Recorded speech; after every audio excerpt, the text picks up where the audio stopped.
ধর্ম যার যার, বড় মা সবার। নৈহাটি তথা দেশের মানুষ বড় মার সেবায় নিবেদিত প্রাণ হয়ে আছে 100 বছরেরও বেশি সময় ধরে। সেই ত্রিতাপহারিণী ত্রিলোক পালন করতে বড় মার পুণ্যস্থানে আসতে হৃদয় ভক্তি রসে আজ বিগলিত হয়ে গেছে। আপনারা দেখছেন পিবিএন বাংলা নিউজ। ব্রহ্মময়ী মা কাউকে খালি হাতে ফেরান না। আমি মাতৃশক্তিকার কাছে আপামোর মামাটি মানুষের জন্য মঙ্গল প্রার্থনায় ব্রতী হয়েছিলাম। আসরিক শক্তি দমন করে ন্যায়ের প্রতিপালনের মার্গদর্শন করান মা দিগম্বরী।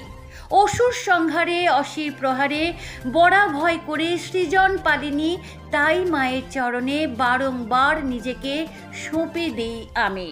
এই সৃষ্টির তিনি আদি অনন্ত অসীম, তাঁর রাতুল চরণে শত কোটি প্রণাম জানাই।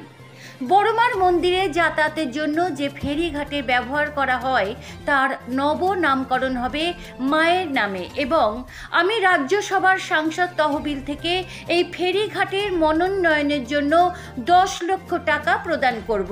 এছাড়াও এই অঞ্চলে বসবে উচ্চ বাতিস্তম্ভ এবং পুলিশ ফাঁড়ি। এই অঞ্চলের সার্বিক উন্নয়নের জন্য এলাকার সকল জনপ্রতিনিধি সহ মা মাটি মানুষের সরকার সর্বদা প্রতিশ্রুতিবদ্ধ। সাংবাদিকদের মুখোমুখি রাজ্যের মুখ্যমন্ত্রী কি বার্তা দিলেন শুনুন। বিস্তারিত দেখতে থাকুন, নজর রাখুন পিবিএন বাংলা নিউজে।